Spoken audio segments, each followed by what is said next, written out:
കൃഷ്ണ ഗുരുവായൂരപ്പ. ഗുരുവായൂരിലെ കൃഷ്ണനാട്ടത്തിൻ്റെയും അതുപോലെ ശ്രീകൃഷ്ണന് വഴിപാട് ചെയ്യുന്നതിൻ്റെയും വിഷ്ണുവിന് വഴിപാട് ചെയ്യുന്നതിൻ്റെയും ഒക്കെ ചെറിയ ഒരു കാര്യങ്ങളാണ് ഞാൻ ഇന്ന് നിങ്ങളോട് പറയാൻ പോകുന്നത്. ആദ്യം തന്നെ കൃഷ്ണനാട്ടം ഉള്ളതും, അതായത് ഗുരുവായൂരിൽ അവതരിപ്പിക്കുന്ന കൃഷ്ണനാട്ടവും അതിൻ്റെ ഫലശ്രുതിയുമാണ് പറയാൻ പോകുന്നത്. അവതാരം സന്താനലബ്ധിക്ക് വേണ്ടിയിട്ടാണ് അവതാരം നടത്തുക. മോക്ഷപ്രാപ്തിക്ക് വേണ്ടിയിട്ടാണ് സ്വർഗാരോഹണം നടത്തുക. പിന്നെ കാളിയമർദ്ദനാണ്, അത് വിഷബാധ ശമനത്തിന് വേണ്ടിയിട്ടാണ്. രാസക്രീഡ, ദാമ്പത്യ സൗഖ്യം, കന്യകമാരുടെ ശ്രേയസ്. അതുപോലെ കംസവധം, അത് ശത്രുനാശത്തിന് വേണ്ടിയിട്ടാണ്. സ്വയംവരം മംഗല്യസിദ്ധിക്കും അപവാദ ശമനത്തിനും വേണ്ടിയിട്ടാണ് നടത്തുന്നത്. ബാണയുദ്ധം നടത്തുന്നത് അഭീഷ്ടപ്രാപ്തി, ശങ്കരനാരായണ പ്രീതിക്കാണ്. വിവിധ വധം വ്യാപാരത്തിലും കാർഷികാഭിവൃദ്ധിക്കും ദാരിദ്ര്യ ശമനത്തിനും വേണ്ടിയിട്ട് വിവിധ വധം നടത്താറുണ്ട്.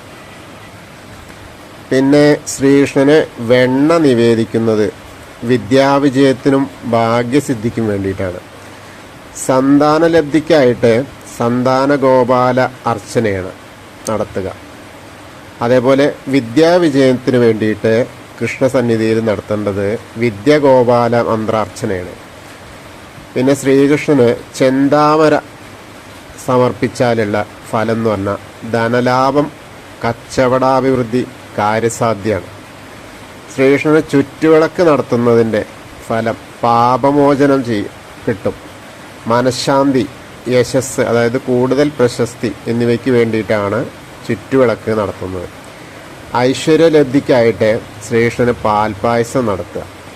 ശ്രീകൃഷ്ണന് നാണയപ്പറ വെച്ചാൽ അത് വിശേഷപ്പെട്ട ഒരു വഴിപാടാണ്.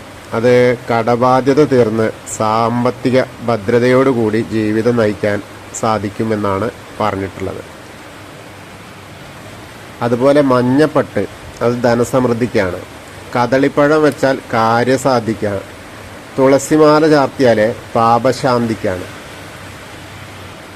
പിന്നെ കളഭം ചാർത്തുന്നത്, അതായത് നമ്മൾ ഉച്ചപൂജ അലങ്കാരം അതിൻ്റെ ചാർത്ത് വരുന്നത് സാധാരണഗതിയിൽ 2 ചാർത്തുകളാണ് പറയുന്നത്. ഒന്ന് കളഭച്ചാർത്താണ് നമുക്കിവിടെ പ്രധാനം, ചന്ദനച്ചാർത്തുമുണ്ട്.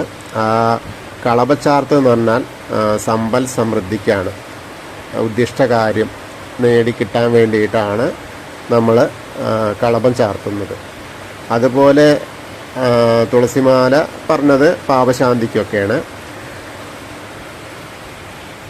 മറ്റു വിഷ്ണുവിൻ്റെ ക്ഷേത്രങ്ങളിലെ ദശാവതാര ചന്ദനച്ചാർത്തൊക്കെ നടത്തും. അത് ഇങ്ങനെയാണ്, നമ്മുടെ ഗുരുവായൂർ ചെയ്യാറുണ്ട്, പക്ഷെ അത് കളഭം കൊണ്ടാണ്. അത് നമ്മൾ പറയുന്ന ദിവസം നമുക്ക് കിട്ടില്ല. കാരണം അത് അതിൻ്റെ ശ്രീലകത്ത് ചെന്നിട്ട് ആ ഓദിക്കന് തോന്നുന്ന തരത്തിലുള്ള ചാർത്തുകളാണ്. അതായത് ഓരോ ദിവസത്തെയും അങ്ങനെ അവർക്ക് അവിടുന്ന് അനുഭവപ്പെടുന്ന ആ ഒരു കാഴ്ചയിലുണ്ടാവുന്ന തരത്തിലുള്ള ചാർത്തുകളാണ്. അപ്പോൾ നമുക്കത് ഇന്ന ചാർത്ത് ചെയ്യണമെന്ന് നമുക്ക് ആവശ്യപ്പെടാൻ കഴിയില്ല. പകരം മറ്റു വിഷ്ണു ക്ഷേത്രങ്ങളിലെ മത്സ്യാവതാരത്തിൻ്റെ ചന്ദനച്ചാർത്ത് നടത്തിയാൽ വിദ്യാഭിവൃദ്ധി, രോഗമുക്തി, ദീർഘായുസ്സിന് വേണ്ടിയിട്ടൊക്കെ മത്സ്യാവതാരത്തിൻ്റെ ചന്ദനച്ചാർത്ത് നടത്താം. കൂർമ്മത്തിൻ്റെ ആ ഒരു അവതാരത്തിൻ്റെ ചന്ദനച്ചാർത്താണെങ്കിൽ വിഘ്ന നിവാരണം, ഉദ്ദിഷ്ട കാര്യപ്രാപ്തിക്കാണ്. വരാഹത്തിൻ്റെ ആണെങ്കിൽ ഭൂമി ലാഭം, വ്യവസായാഭിവൃദ്ധി, വാഹന ലബ്ധിക്ക് വേണ്ടിയിട്ട്. നരസിംഹത്തിൻ്റെ ആണെങ്കിൽ ശത്രു സംഹാരം, ഭയവിമുക്തി, ആരോഗ്യലബ്ധിക്ക് വേണ്ടിയിട്ട്. വാമനൻ പാപനാശം, ക്ലേശവിമുക്തി, ഐശ്വര്യലബ്ധി. പരശുരാമൻ മോക്ഷപ്രാപ്തി, ആയുർലബ്ധി, പാപനാശം. ശ്രീരാമൻ സന്താനലബ്ധി, ദുരിതശാന്തി, മോക്ഷലബ്ധി. ബലരാമൻ കുടുംബകലഹ ശമനം, കാർഷികാഭിവൃദ്ധി. ശ്രീകൃഷ്ണൻ വിവാഹസിദ്ധി, കാര്യസിദ്ധി, ഐശ്വര്യലബ്ധി. പിന്നെ കൽക്കി മനസ്സുഖം, ശത്രുനാശം, കാര്യവിജയം. ഇത്രയാണ് ദശാവതാരത്തിൻ്റെ ചന്ദനച്ചാർത്ത് നടത്തിയാലുള്ള ഫലങ്ങൾ. അത് നമ്മൾക്ക് ഗുരുവായൂർ സന്നിധിയിൽ അനുഭവപ്പെടാൻ കഴിയുമെങ്കിലും, അതായത് നമുക്ക് കാണാൻ കഴിയുമെങ്കിലും, നമ്മൾക്ക് ഭക്തർക്ക് അത് ഇന്ന ചാർത്ത് വേണമെന്ന് പറഞ്ഞ് ചെയ്യിപ്പിക്കാൻ കഴിയാത്തത് കൊണ്ട് നമുക്കത് കാണാം. മറ്റ് വിഷ്ണു ക്ഷേത്രങ്ങളിൽ ചന്ദനച്ചാർത്തുള്ള സ്ഥലങ്ങളിൽ പോയി ഇത് ചെയ്യാവുന്നതാണ്. പിന്നെ വിഷ്ണു ഭഗവാന് മന്ദാരപ്പൂക്കൾ തിരുമുടിയിൽ ചൂടിച്ച കലുഷിതമായ, അതായത് കലങ്ങി മറിഞ്ഞ മനസ്സിനെ ശാന്തമാക്കാൻ വേണ്ടിയിട്ട് അത് ചെയ്യാം. പിന്നെ അതുപോലെ വലം കയ്യിൽ ചെന്താമരപ്പൂക്കൾ കൊടുത്താൽ അത് സമ്പൽ സമൃദ്ധിക്ക് വേണ്ടിയിട്ടാണ്. പിന്നെ സർവകാര്യസിദ്ധ്യത്തിന് വേണ്ടിയിട്ട് വെളുത്ത ശംഖുപുഷ്പത്തിൻ്റെ പൂക്കളാൽ അർച്ചന നടത്തുക. വിഷ്ണു പൂജ ചെയ്ത മഞ്ഞ ചെത്തിപ്പൂക്കളാൽ വിഷ്ണു പൂജ ചെയ്താൽ കാര്യവിജയമാണ് ഫലം. ആ ഉത്തിഷ്ട കാര്യത്തിനാണ് കളഭം ചാർത്തുക. പാലഭിഷേകം നടത്തിയാൽ അത് ഗുരുവായൂരും ഉണ്ട്, അതിന് പ്രധാനമാണ്. രോഗശാന്തിക്കായിട്ട് നടത്തുന്ന വഴിപാടാണ്. ആ ഗുരുവായൂർ എന്താ വെച്ചാൽ കണ്ണിനെ സംബന്ധിച്ച രോഗങ്ങൾക്ക് ഏറ്റവും ഉത്തമമായ ആ ഒരു കാര്യമാണ്. നീർക്കെട്ട് മാറാനും ഒക്കെ അത് ഉത്തമമായ ഒരു കാര്യമാണ്. കണ്ണിന് അസുഖം വന്നാൽ അതേപോലെ ശരീരത്തിലെ നീർക്കെട്ടുകൾക്കൊക്കെ മാറാൻ വേണ്ടിയിട്ട് ഗുരുവായൂരപ്പന് പാലഭിഷേകം നടത്താമെന്ന് പ്രാർത്ഥിക്കുക. പാലഭിഷേകത്തിലേക്ക് ഒരു സംഖ്യ കൊടുക്കുക, അവിടെ ഷീട്ടാക്കുക. അതല്ല ഇവിടെ അടുത്തൊക്കെ ഉള്ള ആളുകളാണെങ്കിൽ നല്ല പാല് കിട്ടിയാൽ, പശുവിൻ്റെ നല്ല പാല് കിട്ടിയാൽ അത് കൊണ്ടുപോയി കൊടുത്താൽ അവർ ചെയ്യും.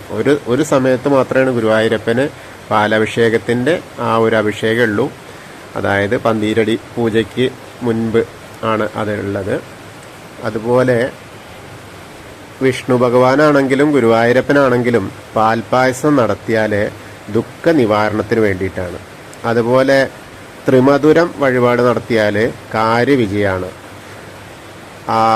അതുപോലെ തന്നെ കളഭം കൊണ്ടുള്ള അഭിഷേകം അത് ചെയ്തു കഴിഞ്ഞാൽ രോഗശമനത്തിന് വേണ്ടിയിട്ടും, അത് ഉത്തിഷ്ടകാര്യ സിദ്ധിയും രോഗശമനത്തിനും വേണ്ടിയിട്ടാണ്.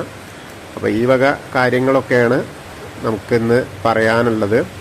ഇവിടെ കിട്ടാവുന്ന ഏറ്റവും നല്ല വഴിപാടുകളെ പറ്റിയിട്ടാണ് ഞാനിന്ന് നിങ്ങളുമായിട്ട് സംവദിച്ചിട്ടുള്ളത്. എല്ലാവർക്കും ഇനി വരുമ്പോൾ അതൊക്കെ ചെയ്യാൻ കഴിയട്ടെ. ഗുരുവായൂരപ്പൻ്റെ അനുഗ്രഹം ലഭിക്കുമാറാവട്ടെ. അതേപോലെ വിഷ്ണു ക്ഷേത്രങ്ങളിൽ ചെന്നാൽ ഞാൻ പറഞ്ഞില്ലേ, ചന്ദനച്ചാർത്തൊക്കെ നടത്താൻ പറ്റുന്ന ക്ഷേത്രങ്ങളുണ്ടാവാം. അവിടെയൊക്കെ ചെല്ലുമ്പോൾ അതിനെ പറ്റിയിട്ട് ആലോചിക്കുക. അവരോട്, അവിടുത്തെ തിരുമേനിമാരോട് സംസാരിക്കുക. അവർ ചാർത്തി തരും അതിൻ്റെ കാര്യങ്ങൾ. ഗുരുവായൂരപ്പൻ്റെ കാര്യം അവിടെ നമുക്ക് കളഭച്ചാർത്താണ്, ചന്ദനച്ചാർത്ത് മുഖത്താണ്. ബാക്കിയുള്ളതൊക്കെ കളഭച്ചാർത്ത് തന്നെയാണ്. അപ്പോൾ എല്ലാവർക്കും ആ ഗുരുവായൂരപ്പൻ്റെ അനുഗ്രഹം, മഹാവിഷ്ണുവിൻ്റെ അനുഗ്രഹം ലഭിക്കുമാറാവട്ടെ. കൃഷ്ണായ വാസുദേവായ ഹരയേ പരമാത്മനെ പ്രണതക്ലേശനാശായ ഗോവിന്ദായ നമോ നമഃ. ഹരേ കൃഷ്ണ. ഗുരുവായൂരപ്പ ശരണം.